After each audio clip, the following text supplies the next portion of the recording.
বা বড় কোনো উৎসবে ছুটি এলেই উল্লেখযোগ্য হারে বেড়ে যায় সড়ক দুর্ঘটনায় মৃত্যু আর হতাহতের ঘটনা। ঈদে ফাঁকা সড়কে রাস্তায় ব্যক্তিগত গাড়ির বেপরোয়া গতি আর নিয়ম ভাঙার প্রবণতা উৎসবকে পরিণত করে শোকে। উৎসব আনন্দময় করতে গিয়ে ঈদের কয়েকদিনে দুর্ঘটনার কবলে পড়ে প্রাণ হারিয়েছেন প্রায় শতাধিক মানুষ। গত 4 দিনে রাজধানীর পঙ্গু হাসপাতালে চিকিৎসা নিয়েছে 322 জন। তাদের মধ্যে 171 জন মোটরসাইকেল দুর্ঘটনায় আহত তরুণ ও যুবক। সড়ক দুর্ঘটনায় যারা প্রাণ হারান তাদের পরিবারের শোক সারা জীবনের, আর যিনি ভাগ্যক্রমে বেঁচে ফিরেন তার মধ্যে জমে থাকা আতঙ্ক আর আঘাতের বেদনা কতটা তীব্র তা বয়ে বেড়ায় ভুক্তভোগী। আমার তো পা ভাঙছে, তাও কোনোভাবে ঠিক করার পসিবিলিটি আছে, অনেকে তো কেটেই পড়ে গেছে। আমরা নিজেদের বাঁচানোর জন্য হুন্ডা সাইরা দিছি।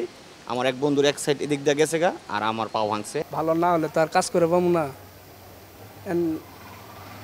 কি হয় না হয় নাহলে দেশে চলে যাওয়া লাগবে। অন্যান্য স্বাভাবিক সময়ের চাইতে এই ঈদের ছুটি বা কোনো উপলক্ষ মানে ভ্যাকেশন যখন থাকে তখন এই সংখ্যাটা বেড়ে যায়।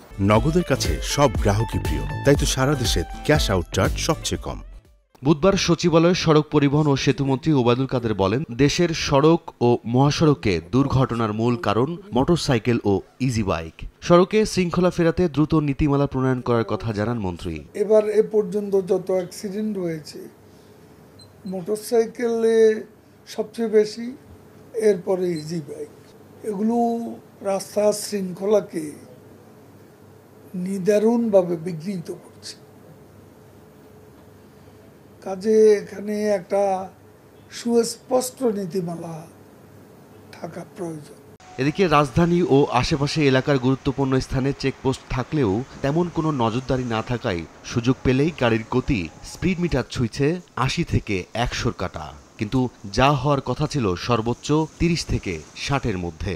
সরকারের বেঁধে দেওয়া নিয়মনীতির আইন যেন মানতে নারাজ সর্বসাধারণ। সেই নিয়মটা তাদের দোষ না, নিয়মটা মানানোর জন্য যারা কাজ করে তারা দেখাশোনা করে। আমরা নিজেরা সবাই সদিচ্ছা করি যে আমরা কন্ট্রোলিং করে গাড়ি চালাবো, ইনশাআল্লাহ সবকিছুই সম্ভব। বুয়েটের অ্যাক্সিডেন্ট রিসার্চ ইনস্টিটিউটের গবেষণাতে দেখা গেছে, মহাসড়কে যেসব দুর্ঘটনা ঘটে তার বড় একটি কারণ বেপরোয়াভাবে বা অতিরিক্ত গতিতে চালানোর প্রতিযোগিতা। বিশেষজ্ঞরা বলছেন, সড়কের দুর্ঘটনা রোধে কঠোর আইন প্রয়োগের পাশাপাশি জনসচেতনতা সবচেয়ে বেশি জরুরি। সড়ক দুর্ঘটনার জন্য মূলত বড় দুটি কারণ, একটা হচ্ছে অতিরিক্ত গতি এবং হচ্ছে যে আমার রেকলেস ড্রাইভিং। তো গতির জন্য কিন্তু ইতিমধ্যে একটা স্পিড লিমিট গাইডলাইন তৈরি হয়েছে, বাট আগামীতে যাতে আমরা এই গাইডলাইনটাকে পরিপূর্ণভাবে বাস্তবায়ন করতে পারি সেই দিকে আমাদের নজর দেওয়া প্রয়োজন। নগদের কাছে সব গ্রাহকই প্রিয়, তাই তো সারা দেশে ক্যাশ আউট চার্জ সবচেয়ে কম। নিয়ন্ত্রণহীন গাড়ি চালিয়ে উৎসবকে শোকে পরিণত না করার পরামর্শ বিশেষজ্ঞদের। সড়ক ও মহাসড়কে সরকার থেকে গতিসীমা বেঁধে দেওয়া থাকলেও সর্বসাধারণের এই সীমা মানার যেন কোনো বালাই নেই।